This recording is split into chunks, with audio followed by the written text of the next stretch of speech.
So just say yes to everything, especially at the beginning, because it's just motion, more reps. People know your studio, whatever. Right? This is the Behind the Sound podcast, where we talk to producers, engineers, artists, and other creatives alike. Hosted by Sean Gray and Manik. Let's jump into it. Yeah. We've been kind of just like riffing. We already basically started. We already started, but I wanna make sure everybody knows who we're speaking to and who's our guest today. So we got Mr. Klebsoda. Yes, sir. Welcome to the Behind the Sounds podcast, man. Appreciate you. Thanks for having me. Yeah, bro. Of course. So why don't you just tell people who you are, what it is you do, some people you work with, just kind of tell us a bit about yourself. So, studio owner, mix engineer, recording engineer, there's 100 hats that we all wear. I guess a lot of people probably know me from like Casa Recordings, which is like the studio that kind of recent things, like year and a half, 2 years in, kind of happened through COVID kind of vibe. People were just working through music and I had no job, and it kind of eventually started into a business. Yeah. But yeah, so just been running Casa Recordings. We have 2 studios, like 2 different floors, 2 rooms. So it's me, AP, and we have a producer, OK Taylor. So between us, there's like, we're filling in all the rooms. Gotcha. But yeah, in terms of people we work with, it's just like a lot of Toronto hip hop, like Little Beretti, Young Smoke, Doovie, all these people kind of come through. We've met. But yeah, that's kind of like my quick, story, but yeah, dope. Yeah. And you said it's been going on for like 2 years now? Casa Recordings, like my studio where I work out of, my brand kind of, it's been like a year and a half, 2 years. Gotcha. Right. But like I've always been. What about recording and just engineering in general? Since a kid. So like my kids, like I have kids. I'm the kid. My parents are like are pastors, so I was already in the church, like doing mics, levels, all that stuff early. Oh, that's interesting. Yeah, so I was like already in it, and then I was from a super small town. Like I'm from up by Thunder Bay. It's 3,000 people. Like music doesn't exist up there. Wow. You know what I mean? So it's like the first taste of the music industry I had was like I played a cancer benefit, like just me and another girl, and then some guy had like a house studio and was like, can we swear on this? Yeah. I fuck with your shit, so like just like, come to the crib. Yeah. It was like the first like recording deal, I guess you could say. Even though it wasn't a deal, the guy was like, I fuck with what you do, right? Yeah. So that's like really where it started. I didn't even know I was gonna do audio engineering till I failed U of T. Like I was from a small town and needed a ticket out of the city, so I went to U of T right after high school. I wanted to be like a dentist or some shit. Obviously that is not the route that this went. Realized I was more of like an arts guy, and then went to OEArt. I don't know if you guys know. So it's like the audio school in London. Yeah. And then put in my time there, interned there for the year after I graduated. You mentioned that you were like in the church and you're doing like audio stuff, like with the mics and stuff. Yeah. And it's like just an interesting perspective, because like we always hear from like everybody that starting at the church was always on like the musical, like playing instruments side. Right. My mom was the piano player in the church. Yeah, you know what I mean? But like you never really hear the side of like starting in the church as like the guy running miking up the mics and all that stuff. There's a guy doing it, Yeah, you often forget that even happens. I just took that in now that like, wait. Yeah, bro. At church, who was handling the mics and like the whole choir and like the instruments? A lot of times there isn't somebody doing that. So the fact that they did have someone doing that, I think that's cool. Yeah, it was like volunteer based, or like it was literally like my family's place. Like I was there anyways, Yeah, got you. But yeah, like dude, if you think about it, it's a concert every Sunday. Yeah, you know what I mean? Exactly. So it's like hundreds of people show up. They need mics. They have bands. Like they take that shit as serious as everyone who plays on Queen Street. Yeah, you know what I mean? Yeah. So. Wow. Yeah, that's kind of where it started. That's sick. Yeah. Just like that whole perspective. I don't know. I'm still wrapping my head around it. I don't know why. Like it's still like you know what I mean. But it's just like every time you hear like I started in the church, it's just like, oh, what instrument did you play? Like, did you play the piano, guitar, drums, whatnot? Were you a singer in the church and everything? But like engineers start off in the church too. Yeah. That's sick. Yeah. Sometimes. Yeah. I mean, I don't really necessarily like that's where I got my engineer chops or anything. Yeah. But you know, like but it was like one of your earliest tastes of like microphones. You know, like first time I pushed a fader was in the church. Yeah. Gotcha. So, that's cool. Yeah. Jeez. So what else? Like, what else was your involvement in the church? Was that like just the only thing that you were doing, or? Well, it was. I mean, I ran like the kids band. Like I played instruments a lot as a kid. Okay. So, like I was like in like this like indie group, just me and another girl singing at one point. I was in like some bands. I was in a pop band when I first moved to the city. Just played like guitar. Yeah, exactly. Guitar and just like. How old were you at this time? Throughout high school and like. Right, like just out of high school type. Gotcha. You know, but like the church stuff was all super early. Like I was like under 14, like you know, I was, like, a youth at that point. But yeah, I was like playing like the youth band, stuff like that. Right. You know? It wasn't too much that I was doing, but you know, yeah. that's kind of where it started. Nice. Yeah. Nice. Word. Yeah. So then you got an internship after going to so OER? two internships, I guess you could say. So I went to OER, learned everything, you know, put my head down. It was a condensed program, so it's not like you went to school, like you literally were there for I don't know how long it was, like 10 months straight or something. You finished it and left. So then they basically like every year they asked 3 students to stay back and kind of help with the next year, right? And they kind of like cycle through. Oh, that's so cool. It's like they kept cream of the crop essentially, right? They pick their 3 and then those people intern. So that's kind of where it's my audio career started, I guess you could say. Because like to me that was like the best gig I could get out of school because I was like getting my chops up. I was learning everything again. Yeah. You know what I mean? Now I have to teach everyone what I just learned. Exactly. So now I have to know what the fuck I'm talking about. And that's like the best way. Like so it's one we talk about that all the time. It's like teaching is like one of the best forms of learning because you 100%. Have to understand it. And like even if you think you understand it, now you have to explain it in a way that like this person understands exactly. it. You know, it's like could be a total next way that you don't even think like that, you know? Yeah. So that was like a lot of it was like there. And then just like I knew by taking that it would like set me in the right trajectory, right? So out of that internship is where I linked up with Jason Dufour, which you guys already talked to. So, and we had him on episode, I can't remember which episode, but early on. I think it was like episode 8 or something. Which one? Yeah, big ups to Jason Dufour. Yeah. You know, I learned a lot from that guy. It was. Yeah, episode 8. I was right. I was going to guess 4, good, so. All right, so episode 8. Yeah. So if you want to listen to Jay's story, this is where Kaleb interned with him. Yeah. So I don't know if you guys know Union Sound Company, but that's kind of where we were posted up at. I think I've heard of it. I think he mentioned it. Yeah. So I think he might have mentioned it. There's like 3 rooms there, like recording, mixing, mastering. He's obviously doing the mixing type vibe. Yeah. Gotcha. And I was in there just every 9 to 5 type vibe. Okay. Just grinding with him. Worked on a lot of crazy records. I actually don't have Spotify, so I don't see like a lot of views, right? Numbers. Right. Yeah. I literally just got Spotify like a week ago or something, and I was just taking in all the records that we were like working on, and it's like pretty cool stuff to like see like years later, right? Yeah. Like Valley. I don't know if you know Valley. It's like this like indie rock group. No, I'm not familiar. Yeah, so we worked with them, but they like were nominated for Junos and all this like crazy stuff, and it was just like really cool because it was like my first year out of school, right? Like I was a mix assistant on a nominated like record right out of school. Dope. Like that was pretty crazy, you know what I mean? Yeah. So that was like kind of my first like taste into like what the music industry actually is. Okay. And at this time with those like internships, both of those, were they like paid internships or just like internships for like knowledge and whatnot? Yeah. So the school one was paid. And the other one with Jason Dufour, I was more helping internship. Yeah. Traditional studio intern where you get your stripes type vibe. Yeah. Exactly.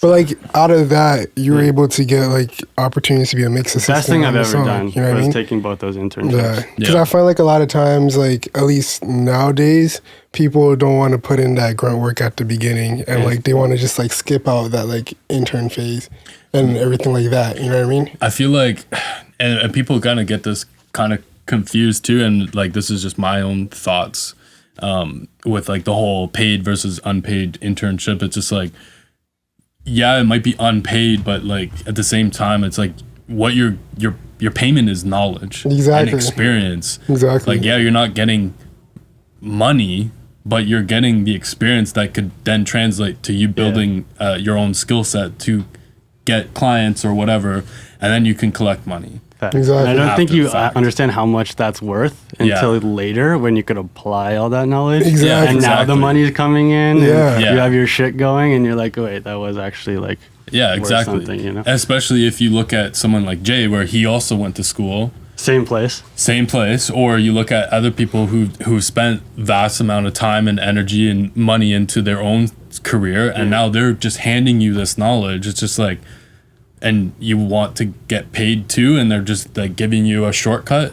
They're like literally giving you a shortcut. They're gonna make you skip years of their career to get you ahead, and you're gonna complain about money. Anyway, that's just my like my little rant. I mean, it's just like for people, it just depends on like what it is that you value most. Yeah. You know what I mean? So it's like if you want to learn something that bad and the person doesn't want to pay you that bad, but you want to learn it that bad, it's like you have to pick and choose what it is you want to do. Like at the end of the day, as much as like interning for like knowledge is dope, if you don't care about the knowledge that much, then like that's just not for you type of thing. And you can't be mad. You can't be mad at the outcome of it. Exactly. I don't want to come across as like I'm not empathetic. It's like, yeah, we all have bills to pay and we all gotta live. So like I understand that part too. It's just I just don't see people like doing the. Yeah, I'm on the side of things where you have to gain your stripes. Yeah, you know what I mean? exactly. Like I'm still the old, like I was taught the old school way. You know what I mean? Like I was expecting to work in a big studio and make no money. Yeah. And like that's part of the game. I'm not saying it's a positive or a negative thing, but I think it's something that we all should do. Regardless, like you said, the new people are getting into it. I don't think they've even considered that as an option. You know, like they don't think, hey, I could work for free in a big studio. You know what I mean? I think, well, that's the other part too. Is just like I've always been a big believer. If your calendar is not filled, you should be working for free. If you're not getting gigs, 100%. If you're not getting gigs and you're not getting booked out and you're not in demand, you should be offering your services for either a discount or for free or something like that. But I think that's true to like a certain extent. Like as long as you're like being strategic in the sense where it's like where you're offering free work is where there's opportunity for growth per se. Right. So it's like if, for example, like I don't know, let's say I want to be an engineer and then I'm going and working for free, learning engineering from a person that doesn't engineer. That's like, that's what I'm trying to. You know what I mean? Type of thing. So like, if there's an opportunity there, and like you can visually see the opportunity, and like if you were to tell this opportunity to somebody else, and they wouldn't look at you crazy, like then go through with it. You know what I mean? Type of thing. And it's like if you're not booked out, like you should be reaching out to the people that you want to be working with and offering your services for free or for a discount. That's the biggest thing for me. Like when I got started, like obviously like. It took slow to get going, but even like everyone has null weeks or a little dull, and like just reach out, your week's full again. You know what I mean? Like just being able to like get through that idea and just reach out, be transparent. You know what I mean? Realize that you're not the hottest. Exactly. Even though you think you are. You know? It takes a little bit of humility to be honest. Yeah. It's like I'm sure I've gone through it. I still go through it. You know. And it's just a matter of like, how do you want to be busy? I think being busy and utilizing your time is important. So, but anyway, let's continue on with your story. You got sidetracked here. I don't even know where I was at. Interning for Jay.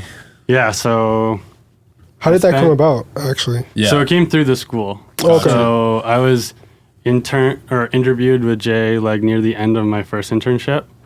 So I was actually kind of like running back between London and Toronto for a couple of months. Oh, word. It was hectic. Like, damn, bro. Because like with the teaching stuff, if I'm not wrong, it was like 2 weeks on and then a couple days off near the end of it. Like, cause like near the end of the school year, like you kind of know what you're doing as a student, right? So you're doing like projects and stuff like that. Right. So it's less so like I need like a intern by my side the whole time. Right. So it's like 2 weeks on, couple like 1 week off type, and 2 weeks at London, 1 week in Toronto happened, and then eventually it just like done the school thing and moved here. Word. So what was the thing that made you want to like, where you're like, fuck, I want to engineer. This is what I want to do. Did you realize that's what you wanted to do this whole time, or was it just? No. Okay. Like, I think I like still don't know what I want to do, but I know what I'm doing. If that makes sense. Gotcha. Yeah, like I don't know if there's ever like, fuck, I need to be a recording engineer. I just really love music. I really love being around artists. I really love creating something. Right. And like I'm like a kid when we make a good record. You know what I mean? Like if we can sit down, spend an hour, and the song's fire, like smile, my day is amazing. You know what I mean? Yeah. So like, why would you not chase that if you can also make it as a living? Yeah. You know what I mean? So like, we've all struggled probably doing normal jobs, and like. So Yeah, have you had another job outside of running the studio? Yeah, music? like I was doing serving for a long time. Okay. Before I, like you said, got the schedule full, till I Right. knew that like I never like jumped off the ship till I was confident I could. Gotcha. You know what I mean? I never got a studio till I knew I was busy. Okay, and then That's a big fault, by the way, with a lot of studio owners. Who opens a studio and has like 5 clients? I don't know, bro, but what gave you the confidence? Need to air that out. What gave you the confidence to open up Casa? Because I knew I was busy from Monday to Sunday. Okay. And I was so busy that I had other people busy. I was like, for lack of better words, breaking other engineers. Okay. You know what I mean? Right. So like I needed a place to work. I needed a place where everyone could come and be creative. Like dialing back, when I went to school, that was my first idea, was just to have a place to be creative. Okay. I didn't know I was going to be the engineer. Right. I didn't know if it was even going to be a music place. I just wanted a spot. Yeah, You know what I mean? just an area. Exactly. Yeah. It ended up being Casa, ended up being Which is on basically Queen, right? Yeah. Queen and Dufferin, just down the street, focusing a lot on just like recording. Like for me, I think what worked was like there's a lot of, well, not a lot anymore, but there's like the bigger name studios, Yeah. and then there's like someone's house, Yeah. and then there's like this weird gray area, Yeah. right? And like Yeah. for me, it's like I wanted to feel like it was your house, but give you the professional, right? So it's like this like balance of both worlds. Yeah. So that's literally why I call it Casa. Like if you come to Casa, it's not all this. You know what I mean? It's like a lounge with some couches, a TV, a nice room where you could cook up, be It comfortable. looks like a house. Yeah. You know what I mean? Yeah, it looks like a house. So it's like branded that way for a reason. And like the business idea is exactly that. Like I just want you to be comfortable, not all the bells and whistles per se, and just like make a good record. Yeah. But it is a nice, like it is nicely outfitted. It's got a booth. Yeah, don't get me wrong. Don't get yeah. me wrong. Yeah, like Yeah. they still offer everything that you Yeah. need from a studio. It's treated and Exactly, everything. yeah. Yeah, that's So, dope. Yeah. That's a little different from what we heard in the last episode, because like you explained how like you didn't jump off the porch until like you knew that like you would be busy. Bro, I'm scared of Monday to everything. Sunday. Every Yeah. decision I'm scared of. You know Like what I mean? calculated risk. Yeah, like my manager wants to do something. I'm like, I don't know. Like, I don't know about that. you know I what gotta have a good and when plan. you pull the trigger, Yeah. it's perfectly fine. It goes, you know what I mean? Yeah. That's just me. But it's just Yeah. so you always have that thought in the back of your head, you know? Yeah. You know, where you're like, ooh. But like Meg. Yeah, in the last episode, she's like, jump off, like jump off, just just go jump for it. off, and then Yeah. build your wings on the way down. Yeah, I mean, Yeah. It's like just different ways of looking at things. You know what I mean? Yeah, Well, I think it's I think sorry to interrupt you, but I think what makes a successful business if you have the blend of the two. So if Yeah. you have someone like you who's a little bit more reserved and taking calculated risks, and you take Meg who's just like, okay, fuck it, let me jump off this building and build my wings on the way down. Yeah. You know, that healthy combination can lead to something interesting. Yeah. I think it's just like being calculated while not saying no, Yeah. you know? Exactly. Just being open-minded. Yeah. Exactly. So just say yes to everything, especially at the beginning, Yeah. even if it's like whatever, you know? Yeah. Because it's just motion, more reps. People know your studio, whatever, right? Yeah, exactly. So how did you get the calendar full, and like how were you able to, get the place booked out to now where you're giving work to other people too, and being able to afford rent on Queen. That's a big one. And like this all started during COVID too, right? Roughly around. I didn't even take that in. Rent on Queen is crazy. That and during COVID. So. Yeah. Okay. I've never really like sat here and thought about how it all like happened. Yeah. But I think it's just when training meets the opportunity. Like I was ready to record. I knew what I was doing. Yeah. And like Jay showed me a lot. So it's just a matter of meeting the people that I wanted to work with. Right. And then like I never advertised, I never posted, I never made a Kijiji ad ever for a reason. Yeah. And I'm not trying to advertise my studio. I'm trying to meet artists and their friends and grow. Right. And that's the most organic, true way to get clients, is keeping it in like this like, I don't know how to say it, alleyway of people almost. Like a word of mouth bubble. Yeah, basically. Exactly, right? Because everyone's coming there for the exact same reason. Yeah. And exact same vibe. Like literally, like I had an amazing session with so and so at Casa. You should come, and that's all that it really was. From the get go. From the get go, is like I literally met one rapper, and then all his friends were rappers, and then eventually the names just started getting to names that people knew of, right? Right, where you're working with guys like Doovie and Young Smoke and stuff. And like Little Bray and all these people, right? So, yeah. That's dope. It's kind of back to the same point. It's just really not saying no. And my business partner is like the best for that. Is like he'll work crazy hours and he'll never say no to anything. Like he'll probably be recording all night tonight, even though he did last night type vibe. And I think that's part of the reason with the success is because a lot of these people just want you available. Right. Yeah. Yeah. So if you have the spot, the engineers, and the time, they're gonna come. Yeah. More so if you know what you're doing, right? Yeah. Like exactly. you still have to be an engineer, but like that's the part that like, and like that's another thing too, is like this field that I was kind of like in, like this mid-level studio, is like a lot of them didn't even have like staffed engineers. Right. Like you go to a room basically. Yeah. And like, what if the Apollo's broken? Yeah. Like, who tuned that room? Like, all this different stuff. So, I don't know. I just wanted to build that consistency basis. Gotcha. And everyone that works at Casa all went to OER. Like, we're all trained. Nice. We all know what we're talking about. Interesting. Okay, that's dope. Is that purposely? Purposely. Okay, so here at Orange, nobody went to school. Interesting. All of us are self-taught or were taught by the people above us. Right. So it's kind of a different dynamic, right? Exactly. Because I taught Mamek. Mamek is teaching. Yeah. You're not teaching anybody. I'm not teaching anybody. But don't get me wrong. I get the question all the time though. Yeah. It's like school or like mentorship, and it's like you could do either. I think. I think it just matters on like the type of learner you are. Yeah, I think that's like, true. Exactly. You remember in elementary school they used to ask you they used to give you tests to see what type of learner you were, if you're like kinesthetic or like whatever it is or visual. Yeah. And it's like some people just can't learn at school, and like that's me, bro. Yeah, that's the same thing 100%. For me. I mean, I could learn at school, but I just prefer not to. Yeah. Type of thing, but like fair enough. Because like the way I look at it personally is like, so like if you go to school, right? Like let's say school, because I always wanted to go to school in the States, and like I was living in the States for a long time. So like school there, like years are like 20K. Yeah. You know what I mean? I'm like, if I take 20K and I go to like, if for example, I meet like OVO 40 and I'm like, yo, I'll pay 20K to sit in your session. Yeah. I don't think he'll turn that down. I don't know if he'll turn it. He might. But like, I don't know if he'll turn that down. I could learn with 20K how to do engineering from a person that like I really like look up to. Right. Like just like, they might even take less. You know what I mean? Yeah. It's like, so that's what my concept is. But like definitely school is also very important in terms of like learning knowledge and stuff like that. From my perspective, like I was coming from 3,000 to 3 million.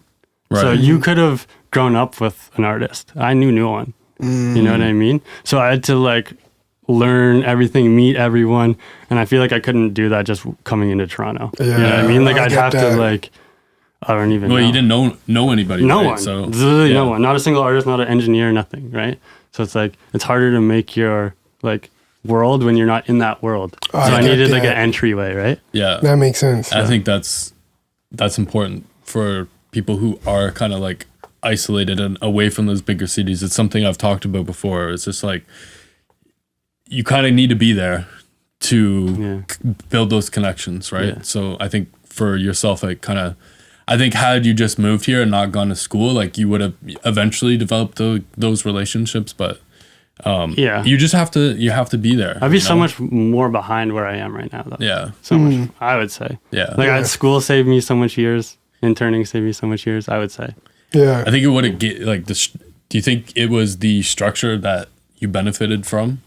Of the school? Yeah. Like the structure of like the scheduling and the professionalism that is. They definitely like instill like the work ethic and the type of world, like they're realistic about like what you're gonna do in this world. Right. Yeah. Like they make you work. Like there was no like we had school on Saturdays.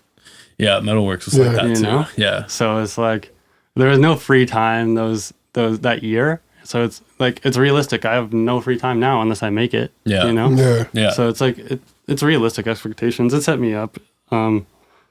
I mean, it was also like dope because like they obviously provide you with opportunities out of school, right? For the most part, like it's a really big alumni. Like it's crazy the people I'll run into and they'll be like, "Yeah, I'm a graduate of the same school." Right? Yeah, yeah. So it's a really big alumni. Like, and it just goes to say that like they're teaching like the way they should be, I guess. You know? Yeah, exactly. So yeah. Yeah, I know quite a few people from Oyer now. See? Yeah. Who else is from Oyer? Well, Kaleb, Jay, my friend Matt. So you have your studio, right? Yeah. And like you kind of like built that up, and you're working with the people that you're working with. Are you still actively like recording all the time, or are you at the point where like the business is running itself and you can like either just mix whenever you want or like record whenever you want or whatnot?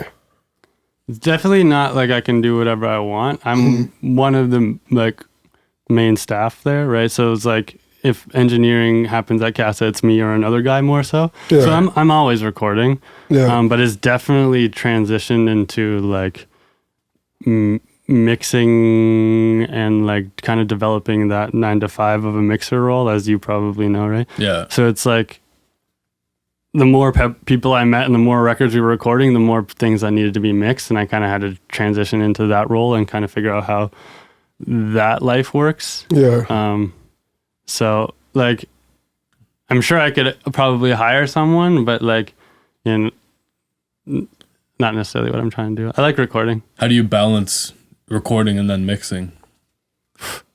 How do you balance that time? That's a hard one, dude. Yeah. That's something I'm struggling with. Not necessarily struggling, but like it's an ongoing balance figuring that out, because just figuring out what makes sense for turnaround times and just knowing your schedule. Because more times I'm like recording most of the night and then like the studio's booked again the next nights to record someone. So it's like if you want to mix, it's during the day. Yeah. Right. So you lack on sleep or like something like that. So it is an interesting balance I'm trying to figure out. Have I got it nailed? No. But it's like I think that's a balance or a thing with like a lot of engineers is like just how to balance like life and recording and mixing, or just two of those things or whatever, right? Like you can really get consumed in one of them.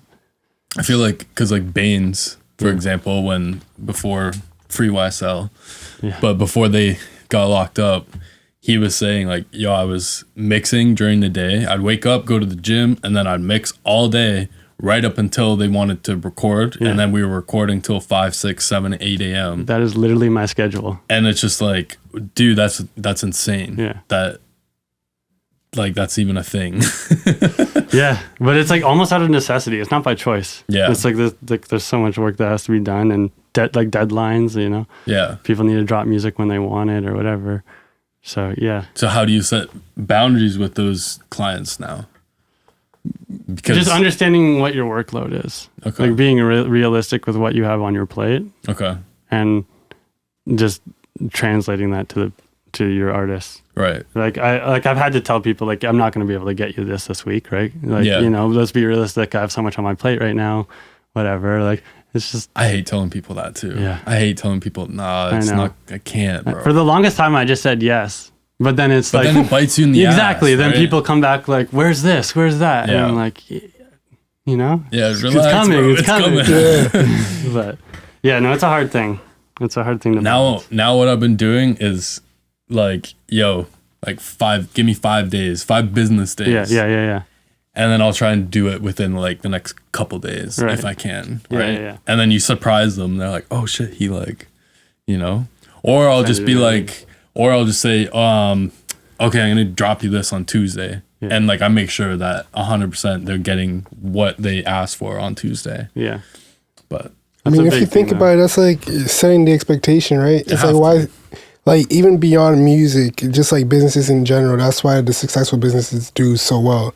Right. Like think about like your packages with Amazon. You know what I mean? It's you like, know what to expect. Yeah, it's like they'll tell you it'll be there in 24 hours and you'll get it in 12, and it's like, wait, what? Yeah. You know what I mean? It's like it's this famous quote or saying that a lot of people use is like, you don't want to overpromise and then underdeliver. You want to underpromise and overdeliver, right? So you don't tell them, I'm going to get it to you by Friday, and then you get it to them the following Monday, right? You tell them, I'll get it to you by Monday, and you deliver it by Friday. Yeah, right? Exactly. I think that right there is a little hack because you can easily not manipulate people, but like easily show people like that you're committed to doing the things that you said you would and showing up when you would. You know what I mean? Yeah. Exactly. And I swear it's a people's game just as much as it is like an audio game. You know? Yeah. Controlling or dealing with these clients. Yeah. But Business 101. Collabing can be difficult at times for sure. Yeah. Collaborating in what sense? Like engineers collaborating or just with people. oh, just in general. Just in just general. people how people are. Yeah, like it's just more like interacting with people. Like I have to collaborate with like with the artist on their mix, right? And then there's 3 other artists on the same song. And then there's also a producer involved. So I have to like keep all of that in mind, right? Yeah. And that's the battle because it's just like, I'm trying to make everybody and please all these people all at the same time. So you mix for them and no, not always. No, because I'm at this point now where I've been said this before too. I think I've been very grateful where like I've been able to have a lot of creative freedom when it comes to I love that. things. Yeah. When it comes to mixing. So I'm like not too restrained where people don't go, That's the best. oh, I want my shit to sound like Polo G. It's like, bro, don't come to me if you want to sound like Polo G. First of all, you're not Polo G. Second of all, if you want it to sound like Polo G, go talk to Polo G's engineer. Right. I'm not going to give you that. Right. Right? Yeah. We're going I could ballpark it, maybe. Yeah, but I'm not going to be as good as that. Yeah. So why am I going to even try? But also, like, I have my own gifts, talents, Exactly. tricks, right? Exactly. Use me for my benefit. Like, it's so funny when... So I'm ranting again here, but it's so funny when an artist comes to me and they're like, yo, I want to sound like this person. And it's like, but bro, you're not that person. You're you, right? You're not that artist. So why are you trying to sound like him? Why are you trying to sound like Party Next Door? Right. You're not Party Next Door. Closest you're going to get to sound like Party Next Door is if you're Party Next Door, but you're not. So stop trying, And it pisses me off because they expect you to like try to achieve that sound and you do everything you can, and it's just not possible. And then they're always wondering why they're not happy. It does fall on the artist because I feel like at those times they're just trying to compare themselves, and it just tells me that they don't really know what they want because they haven't found their true voice or their true calling yet. Yeah, exactly. I've had that even with like recording sessions. Like someone will come in and be like, "Yo, like I know you work with this person. Can you make me sound like them?" And I'm like, "You're not them. Like you have to deliver like them. You have to whatever. Like I could put the same plugins on, but it's not gonna sound like that. You know what I mean? Like even same settings, whatever. Yeah, it doesn't work like that, bro. So I don't know. Setting the expectation and allowing people to know, like, you're you, they are who they are. Yeah. And whatnot. And like a lot of times, like when I have that situation, like I often like have a conversation with the artist. I try to figure out like, okay, wait, what do you like about his vocals or whatnot? And then they'll describe to you what they like about it. And it's not even really about sounding like The Weeknd or like Party Next Door. It's really just like, oh, I like how airy it sounds, and I like how like reverby it sounds, and this is that, and you'll be able to find out like, oh, yeah, you can sound like that. What? Yeah. Airy reverb. There you go. You know what I mean? No, I think you're right, and like that's tends to be like the approach that I would take if someone was like very adamant about sounding a particular way. I'd be like, okay, like, give me some references and tell me what it is that you want from them. Yeah. Right? I don't know how it is for you, but pretty much the same. Yeah. I'd be like, show me why you like it or what you're listening to. Yeah. And then, you know, we can try to go from there and see what they're even doing and see if it could translate, you know? Mm-hmm. Right. Okay, so what I was going to say too is I've been asking people, how are you listening to the mixes that I'm sending you or your references too? Because that's super important. Yeah. If they're like, yo, I'm just like, if they're on my phone speaker. Yeah, and I'm like, if it's like, oh, I'm playing it off my laptop, and like they're wondering why they don't sound like a certain way, I'm like, well, like, did you put in earphones or check your car or nothing? No, I know when it's good off my laptop. I'm like, okay, yeah, sure, but it's always important to ask them like where they're listening to, because they're not hearing the same level of detail that we might be. 100%. Yeah. So 100%. Yeah. Well, I was just gonna ask you, how many times a week do you get asked to sound like Doobie?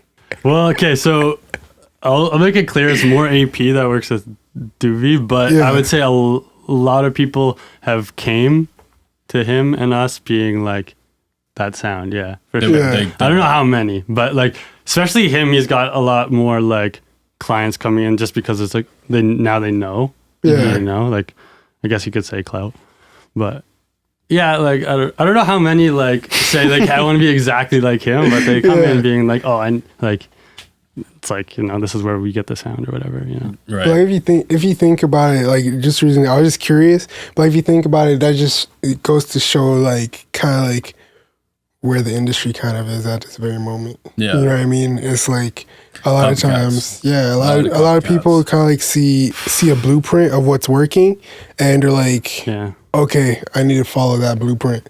But it's like, it just doesn't work that way, because that blueprint was meant for that particular time, for that particular person, and whatever they brought to that. And it's like, it's not just going to work for every single person. You know what I mean? Well, what does Kanye say? Kanye says, if you're chasing the trend right now, you're too late. Exactly. Yeah. We more artists that need to just be themselves, you know? Exactly. What I mean? Yeah. Like, I have a big thing with that. Like, I'm trying to find like these artists that like just really want to be artists. You know what I mean? And I think Toronto, like, it's a harder thing to find, unfortunately. Like, a lot of people just want to rap or be someone else's, like you said, persona of someone else. Yeah, you know exactly. what I mean? But like, there's a lot that goes into like being an artist and the artistry of like that person. You know what I mean? Facts. Like, I don't know. Like, I literally heard this the other day. It was like this girl that had nothing to do with music was like, if I want to hear Little Baby type beats, I'll listen to Little Baby. You know what I mean? I said that on my podcast. Oh, okay, that's what it was? Yeah, okay. I think so. Yeah. That's jokes. So yeah, you know, like I was just like, it made so much sense to me. Exactly. You know? Word. So I was like, yeah. I get people wanting to like copy the sound and stuff. I can't remember, I think it was the 25th Hour. He was saying like, we have like different iterations of all these major artists across the globe, where we have like the UK version of Travis Scott. Right, and I'm like, okay, I think there's something about that's cool. I get it, but like there's like that sense of like personality of a person. Yeah. But at the same time, I think it's we've been talking about this a lot. It was just like that. When are we going to get that transition from this copycat kind of like style? And I also think that there's just a big problem here in the city too, when it comes to like the politics and if Toronto was just like a little bit more collaborative and the artists helped each other put each other on instead of. I'm starting to see a little bit of it here and there. 100%, yeah. There's but like if you look at Atlanta, don't get me wrong, there's still issues in Atlanta too, but like all these rappers from Atlanta, they all put each other on and they're popping, bro. They're popping. Yeah. And if we had the same culture here, Toronto would take the fuck over. Yeah. Like people they want the Toronto sound. It's just we don't have the infrastructure, and I think the culture is just not quite there yet. Just watch these next 5 years. That's all I'm gonna say. Cause like these next 5 years and like the next like 10 years, like a lot of the artists that I'm seeing like on like to come up like underground, like are going to be part of that infrastructure that makes that change for the city. Yeah. Cause like I'm already seeing how like up and coming artists are collaborating and whatnot, and how they're actually like putting each other on, like even on smaller things, like I have a gig and they need an opener, come through. Like little things like that. Sure. So I have faith in Toronto for like these next 5 years. That's why I'm here, man. I have so much there's so much good music here. Yeah. But it could just be so much like more like you said, the infrastructure thought out like on a bigger scale, collaborative. Like there is a lot of good talent, and I just don't think it gets to see the light that it should. Yeah, it's like I feel like we're just like it lives on Spotify for like a week or two, and then it's just kind of like dead. If it doesn't hit one of those top playlists, it's like it's kind of gone. You know what I mean? 100%. Yeah. And that's a sad thing for everybody. Like I, as the engineer working on that song, it's discouraging to me. 100%. And it's probably also discouraging to the artists and the other people involved too, right? Yeah. It's like we don't make the music just to be heard once and then forgotten about. It is a very sad part about the music industry, like how quick music is just getting forgotten about. Yeah, that's how it is now. It's like TikTok vibes. Yeah. It's like 20 seconds and you're out. Exactly. Because like there's just so much of it coming out, right? Yeah. So it's like for songs to just remain that relevant, those ones are usually like hits per se. And we've talked about this. It's like the culture. The songs that actually last and like have that longevity are the songs that usually have a change in the culture that have shifted. Like Kanye, ahead of their time. Kanye Stronger, bro. Like you listen to that today, it still sounds like it's from today. And it's still, if you listen back to it then, like it sounded like it was ahead of its time and it was perfectly on time. Yeah. Word. So I wanted to ask you, like, I wanted to go like back. I always like to go back. Yeah. But that's your thing. Yeah, no, because like I'm genuinely curious because like I know like what my story is like and everything like that. So like, because you mentioned that earlier on, like you had been in the church and then like miking, but like before that, what was like? What were you doing? Like, were you like a sports kid? Yeah, were you the kid on the video games? Like, soccer. A lot of soccer. I didn't even know, like, I was trying to take soccer serious at one point, but I was also a kid from a small town. So, like, I was not that good compared to, like, big city vibes. But, like, up until I was 15, 16, like, it was strictly, like, soccer, being a kid. Like, I had nothing on my mind. Like, kids at 14 nowadays are already making hit records. Like I did not know what I was doing back then. And you were in Thunder Bay, right? Oh, out there, yeah. Not in the city, but small town. Like, isn't like the winters like really cold, bad? Ridiculous. Do you still play soccer in the winters over there? No, but like I kind of did this thing where I just made my own indoor soccer league. Oh, weird. Yeah, so I just got a teacher from a school and just like booked the gym out every like Wednesday. Word. So it's like I still played soccer, but. So you've been running businesses. I guess you could say that, but it's not like we've been like making money, you know. This guy started an indoor soccer league at 14. But it's like, I think what you're doing is providing, you're cultivating a culture and a community. Right. Yeah. Right. And it's just honestly a solution for my own problems too. And people have those similar problems as me. Yeah. But like you're open to sharing it. Well, like, why would I want it for myself? Exactly, you know what I mean? But like, you'll be surprised. There's a lot of people that think that way though, and they're like, "I'm gonna create this, but like only for me," type of thing. Yeah. You know how many times like people will be like in a house together and then like let's say they're like making dinner or whatever, but they'll only make it for themselves. Ain't that crazy? No, I hear you. I could never be that. You know what I way. mean? It's hilarious. It's like little things like that. But like on a grander scale, like you wanted to be able to play soccer. You could have easily made like a room and played soccer by yourself in a room and like kicked against the wall or whatever. Right. But I knew there you was decided kids to that make a wanted to do league. the same thing, you know? Exactly. So You seem like you have like some leadership qualities. So like, where do you think that stems from? I mean, a lot of them probably came from being a teacher, to be honest. Okay. You know, because like I had to walk in the room as like guys are 10 years older than me, and I had to tell them what was good. You know what I mean? Like it was like they could have big dogged me, they could have done whatever, but like I had to be the one in the room, knowing like had a strong head on my shoulders. You know what I mean? Like so that's probably where the leadership really got like dialed in. Where you kind of like, oh, like I'm good at this. Yeah. Right. You know, like I don't think I've ever like noted down like, hey, I'm a good leader. Yeah. I think it's just like kind of a product of what happened. You know? Yeah. Gotcha. But yeah, I guess you could say like that's definitely something that I have going is like, yeah.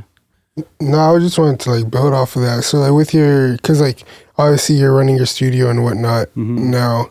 Are you working towards anything at this current moment, or are you kind of like just like accepting everything how it is right now and just like keeping it progressing and like, you know what I mean? Yeah, no, for sure. On a day-to-day basis, it's like obviously like keep the engine moving, keep Casa going in a higher trajectory, always putting the money back into it. Like we're constantly doing renovations. Like that's one thing. Yeah. It's always just making sure the studio is better, because like me personally, I wouldn't want to be an artist that like it's literally like the same. Like I want to see growth in the place that I go to as well. Yeah. Right. Like if I were an artist and I was going to the studio, I'm investing my money into the engineers and the space itself, and then I see that it's constantly getting upgraded. That would make me feel good and make me want to keep coming back. So that's dope. That's part of the reason. That's right? super dope, bro. So it's like, and I think it adds to just building the community thing too. Is like I don't necessarily just want to have like a business that records artists. Like I'm trying to create like a bigger thing. Like eventually, who knows? You could be Casa artists. Like you know, who knows, right? But it's just like I want it to be more of a community. Yeah. And like community comes out of that. Right? So what does Casa like mean to you? It means everything to me. Do you speak Spanish? Tattooed? No, but my business partner is from Peru. Gotcha. Like his dad is. So it's like there is some Spanish origins, but no, I'm white. White as can be. Yeah. What was the question? My bad, I forgot. Where did it stem from, Casa? Yeah, like what did this Casa like stem from? Or like what does it mean to you? Yeah. Yeah, so it's just like kind of, I think we touched on it earlier, but just the idea of like it's the mid ground, like make it feel like home. Gotcha. You know, I just want you to be comfortable. Gotcha. And like okay. The name, like for me, branding is like I just want it simple and clean. So I just like 4 letters made sense to me. I don't know why. Just quick and short. Casa meant home. Put it in a house that looked clean. Like it was just made, like everything made so much sense when we were trying to build it. Yeah. Like it just, everything fell into place. Yeah. Like we've had other names. Like back in the day I was like Jungle Music Group. Like, you know what I mean? Like weird names. And eventually like this all just made sense. Casa, like I think it sticks. You know? Yeah. I like people like, when it actually like, I don't know. Like you said, it sounds cool. Like I record at Casa. Like it has, I don't know what to say, but it's like it looks good. Yeah, and it just feels good. Yeah, you know? It's easier to say. I think that's important for a brand. Right. So, what are your goals as an engineer, and then as well as a studio owner? Casa Worldwide. Casa Worldwide. Yeah. No, for sure. Like I've invested a lot of my career in Toronto and Toronto's music, but there's other cities that make great music. I would love to get out of Canada. Okay. And work with other people. I've been slowly just massaging these few networks I have in LA and other things like that. And I would love to have Casas. Hopefully by creating this Casa, I've kind of built an identity of what Casa is. Okay. And then translate that through other cities. Okay. And then show other engineers our model. Okay. Right? Because like there's some, like you can engineer in a specific style or whatever. Like I feel like everyone has their own twerks. perks, whatever, tricks. But like, I think we have something that's working for us. Yeah. So I want to just make that a model and kind of relay that or mentor people or whatever.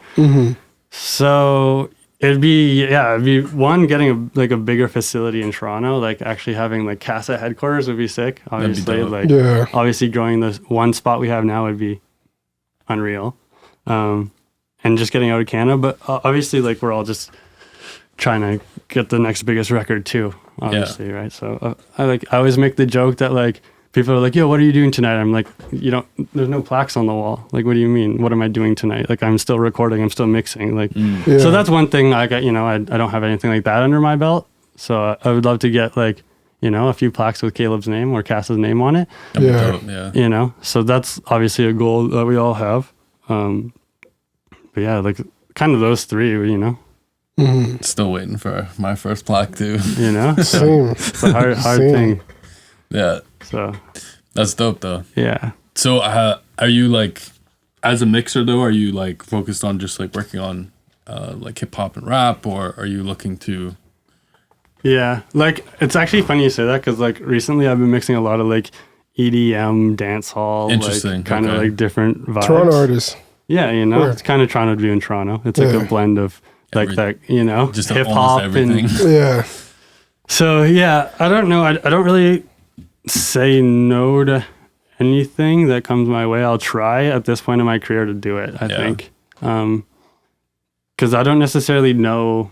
Like I've found an alleyway that works. Like I'm identified at hip hop, but like I'm not sitting here being like I'm gonna be the next best hip hop mixer in the whole world. Yeah. Like who knows? You know what I mean? Like I'm willing to kind of be anywhere. Like I started as a producer. I haven't made a beat in 5 years. You know what I mean? So it's like I'm just kind of figuring out what works. Gotcha. You know?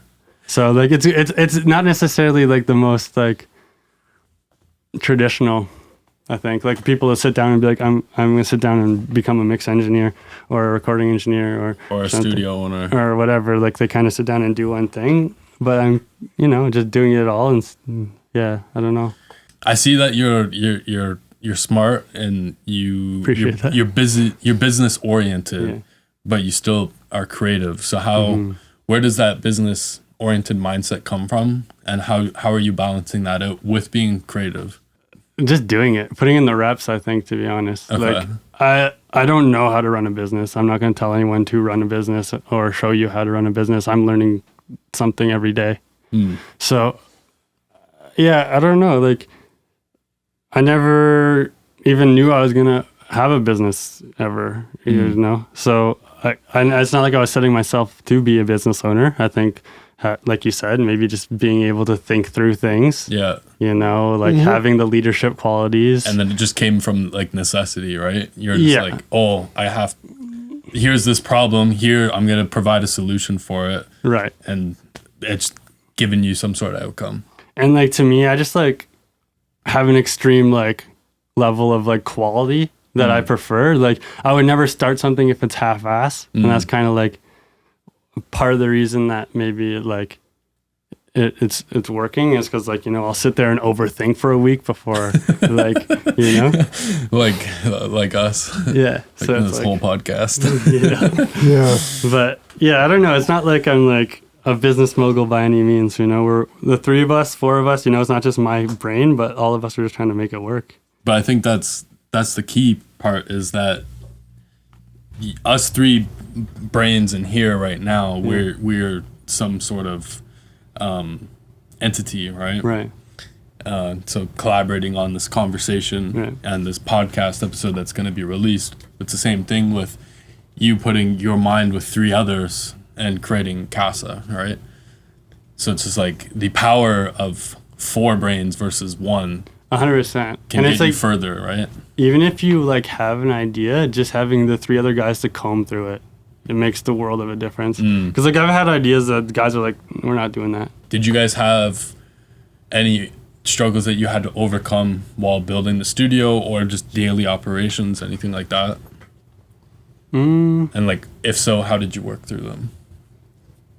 Because I know that, there's different personalities that can sometimes clash, and like, people don't all get along 100% of the time. So how do you work through that? Like, I feel like I've been pretty lucky in that sense that there hasn't been too much like butting heads. Okay. Me and AP, we're pretty like-minded in terms of what we want out of the business. Like, and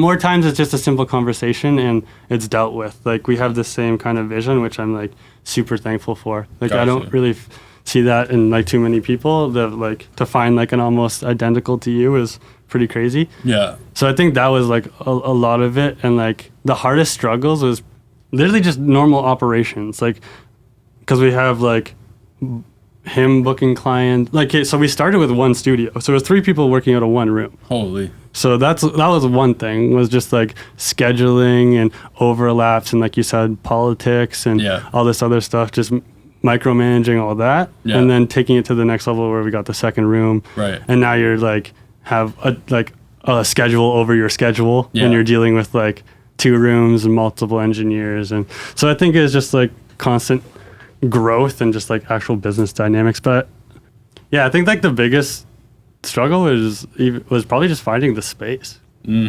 know, that's like everybody says. You know, it's always where the fuck could we find a spot? Yeah, like, where's the spot? I'm still looking too, bro. You know, and like for I had to be downtown. I don't even drive. I've never even got a license, so I had to be close. You know, and so what do you use for scheduling then? Google Calendar. Okay, fire. And we have a color. Each engineer has a symbol, and each studio has a color. Gotcha. You know, so you can kind of like see it that way. We'll talk. Okay. We'll talk off. Yeah, I know you got your like. We'll talk off air. Your stuff dialed in. But I'm trying to help people with like systems. Yeah, and stuff, I know how right? So, you have your stuff super automated and everything. So. Well, like it's not like that, but you know, I'll yes, it is. Workflow. Yes, it is. Yeah. Well, I just wanted to take away the headache from life sometimes. Yeah. You know, it's just like that could be automated. Why are we doing that? Like the same problem here. Just like we have music clients here that it's just like we could just send them a link, or they have a link that they know that they can go to, and like I can book with Mamek, Sean, Anthony, or whatever for this time, and it just has to be able to read other calendars. Interesting perspective on that though. Yeah. Was like, I don't know how I feel about that, because I want control over my life. Right. If that makes sense. Yes and no. Because like you can always just say no, right? Right. Because I can always, if someone set like, I do a lot of Zoom sessions. Yeah. And if someone schedules it, like, I'm available, I say, I'm available from these hours to these hours. Yeah. Here's when I'm available. Yeah. And if I need to make adjustments, I just contact them and say, hey, like I'm actually can we move this? But Right. it's one less thing. Like it's because sometimes it's hard to like coordinate. Does that optimize the schedule though, when someone gets to kind of pick what they want? Yeah, because then it's more on like their time and when they're free, and I don't have to tell them when I'm free. Oh, I'm free from this time to this time. It's like, here's my calendar. Here's when I've set aside time for these sorts of things. Right. Now you can go and pick a time that works best for you, and we don't need to do this whole back and forth 5-6 emails or 5-6 messages. Is this good? Oh, what about this? Yeah. Right? No, and if I really need to, after they book it and I need to move things around, it's a quick text message, phone call, right? So it's... Fair enough. Yeah. Yeah. I'll see what you have going on. We'll talk. Yeah. Do you guys have any systems like in place to help kind of run the studio, or is it just all manual? Just in terms of like workflow, or scheduling, anything like that. I would say we're pretty basic in the way that we have like just kind of like a group chat between the 4 of us. Gotcha. And our Google calendars. We have like different group chats. Like we have one for like accounting. We have one for session booking. Interesting. That we can add other engineers to. We have one that's just like normal operations stuff. Gotcha. But yeah, no, there's not too many like other things I could think of. It's like in terms of workflow and dynamics of the business, like running a studio at our level is pretty like, it is what it is. Yeah. You come in, there's a room. What made you actually do the podcast? Like, why do you want to sit and do interviews?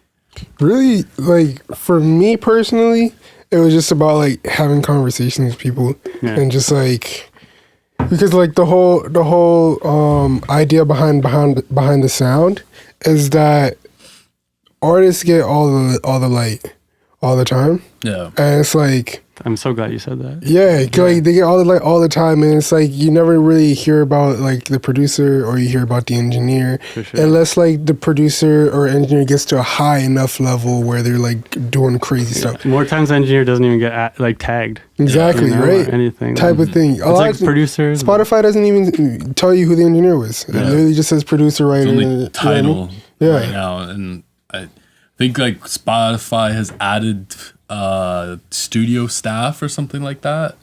I feel like that's the thing that should just be so much more dialed in by now, you know? I know, but like, yeah, Like, I think it's like studio staff is on there. So Word. The only thing I've seen recently was label, artist, writer, and producer. Yeah. And half the time the producer is empty. Title has engineers on there. Yeah. So it's like they're pretty good about Are you that. on title? Yeah. Oh, sick. Yeah, I have like it's all portion stuff. Sure. So you have like all of them, don't you?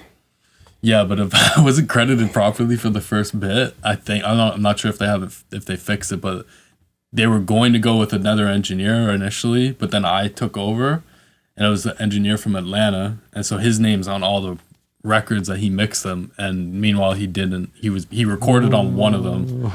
I was like, "Yo, P, can we like deal with this? Can we fix this shit, bro?" Yeah. Like I worked on those. Yeah. But yeah. But yeah, like behind the sound, shedding light on the people behind the sound, type of thing. It was actually P that helped the name. Yeah, portion helped with decide the name. Yeah, because I think initially like Memek and I were just chopping it up over the winter sometime, and you know we were just trying to figure out ways to like help brand ourselves and help give back to the community. And you know, I had like a business coach at the time, and like I'm just trying to think of ways how I could do more music and help out. And eventually Memek's like, "Oh, why don't you like do a podcast?" And I was so against it at first. Yeah. I was like, I shut it down, and like immediately I was like, hell no. Yeah. You're like who wants to listen to me speak? That's what I would be like. I'd be like, my voice is horrible. What do you mean? Like, you're like, who's gonna sit there and listen to what I have to say and whatnot? Yeah. And I'm like, bro, like the conversations that we have, because like the conversation we have, like just alone, or like what's it called? Like they provide value to each other as well as they can provide value to other people too. If your life was just recorded and be crazy. Exactly. Yeah. And it doesn't have to be like about anything in particular. It was just like, I think I had the realization when I was on another call with my friend. And I was like, oh shit. Like that's when I was like, okay. Like over the next couple of weeks, things started kind of like form together, like the entire idea. And like I kept an open mind to the idea of a podcast, and then eventually it just turned into this. Great. Where it was like, I don't need to be the one constantly speaking. Like we don't need to be like, we want to highlight other people too and bring on people. And like I want to learn other shit from other people too. So like, why don't we? Good perspective. Right? That's a sick perspective. Yeah. So, and then it's just learning. like. Exactly. Why don't we just share that with everybody at the same time? Like the amount of stuff we learn on each episode. And like, I even go back and listen to them on Spotify and I'm like, wait, we spoke about that? And it'll apply to something I'm going through right now. Yeah. And it's like, oh, word. Like, I could actually apply this right now. Yeah. Just off of just a conversation. You know what I mean? Yeah, exactly. Exactly. So like, that's where we are. That's sick. I envy you guys. Like I mentioned to this guy earlier, I did two interviews my whole life. Like I was going to do a series too. Yeah. It lasted 2 episodes. Bro, you should do it. Yeah. Do it. I wanted to do like kind of like an artist spotlight type vibe. I think you have the space to be able to do that too, because your space looks really nice. That way you could just like have that. You get a camera set up going. Like it would just be. But you know how it is. It's just more work. Yeah. Just making sure all the puzzle pieces are there. I'm not a video guy. I'm not, you know. Bro, so. me neither. I'm trying to. Yeah, at least you have the tools, though. You know. I mean, we're slowly figuring it out. Yeah. It's always a learning experience, right? Yeah. That's been the battle, I think. Don't stop learning. Yeah, it's just never stop learning, and like ask for help when I can, and that's it. It's a big part for growing as an engineer, I think. Yeah. Asking for help. Yeah, and I think eventually, like, I'm hoping that we could do more with this podcast. So of course, but not have this janky kind of setup, no, but it works. It's cool though, just being in the studio and everything. Yeah. Mm-hmm. But yeah, give a piece of advice to like a upcoming engineer, human being, producer, on like anything. Forget that you think you know anything, and just like be humble and just like learn everything from someone that knows it or a school. And it's a lot more work than you think it is. So like put in the work. Like I think that's the biggest advice was just like you actually just grind it out. Yeah. Because you can't just engineer for 2 hours a week and expect you have your chops up. Like you really have to put in 10,000 hours in this industry to get your shit worth it. You know what I mean? Like you can put in 2 hours in another business and you know what you're talking about. Yeah. You know what I mean? You actually have to put in the time in this stuff. So I think that's really what it is like if you're serious about it, just turn grind mode on and don't turn it off. Yeah. And like, that's the hard part. Yeah. Sometimes is turning it off. Yeah. But once you're locked in though, it's just like, it's good. It feels good. Like we're all like in the motions of we're all doing it, and then you can just sit back when you want to, right? Yeah. Yeah, exactly. So yeah, where can people find you? Where can people reach out? Plug yourself. Yeah. So Klebsoda on Instagram, KLEB Soda. And then in my bio, you'll see the studio, Casa Recordings. You'll see all the crazy artists we have going on the website. We just repost everyone's videos and stuff like that. So go check out what we've been doing. That's on the website, Casa? Or the Instagram. On the Instagram? We have a website. It's like 95% done. We just need some like headshots and other stuff. Gotcha. But yeah. Dope. And that would be casarecording.com? .ca. Okay. Yeah. And then where did Klebsoda come from? Because that's fucking clever. Yeah. I always thought that was so clever. So my government name's Kaleb. Yeah. And then, so like when people call you quick, it's Kleb. Yeah. And then, so it's like Kleb sounds like club soda or club sandwich or something. So it's like, Kleb soda. Yeah. I thought that was dope. That's how it went. Another artist actually gave me that name a few years back. So dope. It just kind of stuck. Yeah. That's sick.